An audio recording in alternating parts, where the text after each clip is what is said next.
बड़ा विचित्र, बिल्कुल उनसे विपरीत पंडित जी सुशील हैं और पंडिताइन जी कैसी हैं। उनका नाम है धुंधली देवी। अब जैसा नाम वैसा गुण, जथा नाम तथा गुण। नाम का प्रभाव बहुत ज्यादा होता है। धुंधली देवी कैसी है? धुंधली देवी की विशेषता यह है कि जब तक पति घर में है तब तक तो उनसे जैसा सुशीलवान और उनसे जैसा सभ्यवान कोई नहीं है। और जो वही पंडित जी घर से बाहर निकल के जाते पूजा करवाने के लिए, पड़ोसी से झगड़ लेते। कोई भी उनके द्वार से गुजर के जाया नहीं सकता।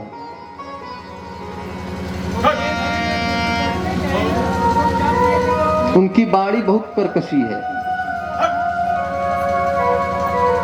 लेकिन जब ही उनके सायंकालीन जब ही पतिदेव आते, आरती लेकर के द्वार पे खड़ी हो जाती, मानो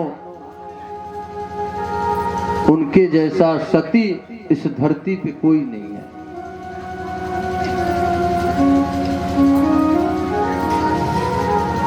द्वार पर हाथ जोड़कर ऐसा स्वागत करती मानो सती अनुसुईया के बाद इनका ही नंबर है।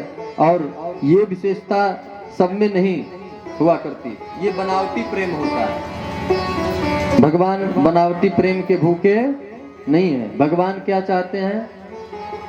निर्मल मन जान सो मोहि पावा।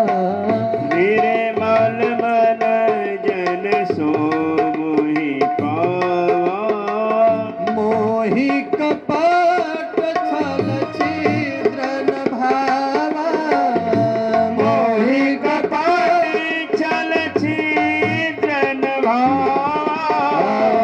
निर्मल मन जन सो मोहि पावा। निर्मल मन जन सो मोहि। भगवान कहते हैं कि हमें निर्मल मन चाहिए। आपका बैंक बैलेंस, गाड़ी, रुपया, दौलत, सोना, चांदी इत्यादि कुछ भी नहीं चाहिए। केवल और केवल निर्मल मन, प्रेम से, भगवान से प्रेम करना जाने। अपने अंतःकरण को आप शुद्ध कर लो, ठाकुर जी आपको मिल जाएंगे। मन में किसी के प्रति भेद, अभेद बुद्धि, भेद बुद्धि ये सब नहीं करना चाहिए। धुंधली देवी का मन तो पवित्र नहीं, भावनाएं श्रेष्ठ नहीं, और पति के सामने हाथ जोड़कर ऐसे खड़ी होती है। इसलिए पति की दृष्टि में पत्नी के प्रति आदर है। एक बात, पंडित जी के घर में धन की कमी नहीं है, लेकिन बेटा नहीं है। तुलसी का स्थापना करते हैं, तुलसी माता सूख जाती है। घर में एक गौ माता है, गौ माता बांझी है, उनको भी कोई बछड़ा नहीं होता। एक दिन बैठे बैठे पंडित जी विचार करने लगे, क्या बताऊं, तुलसी जी को रोज जल डालता हूं फिर भी सूख जाती हैं।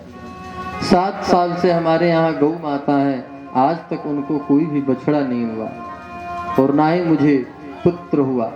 अच्छा देखिए, आजकल जीवन में अगर अच्छा पड़ोसी मिल जाए तो ठाकुर जी का 1 लाख शुक्रगुजार करिए, क्योंकि जितना लोग अपने दुख से परेशान नहीं होते हैं, दूसरे के सुख से परेशान हो जाते हैं। अच्छा, थोड़ा भी आपके अंदर कोई भी बात आ जाए ना, अगर पुत्र नहीं हो रहा है तो कई लोग कहने वाले भी हो जाते हैं, इनको पुत्र नहीं होता है। अब हर रोज पंडित जी से आके उनके पड़ोसी कहते, क्या हुआ पंडित जी, आपके यहाँ तुलसी जी सूख जाती हैं? क्या हुआ पंडित जी, आपके गाय को कोई बछड़ा नहीं हुआ? पंडित जी क्या हुआ, आपको कोई पुत्र नहीं हुआ? अब पंडित जी सोचते सोचते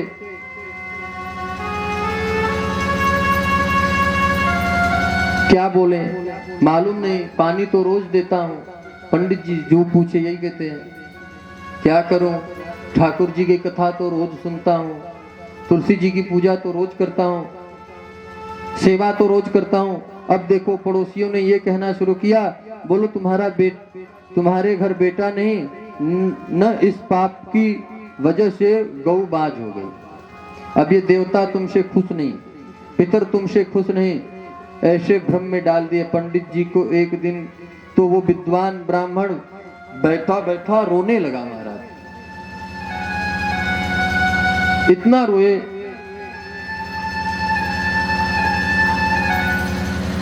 मैंने पाप कर्म किया इसलिए मेरे पुत्र नहीं।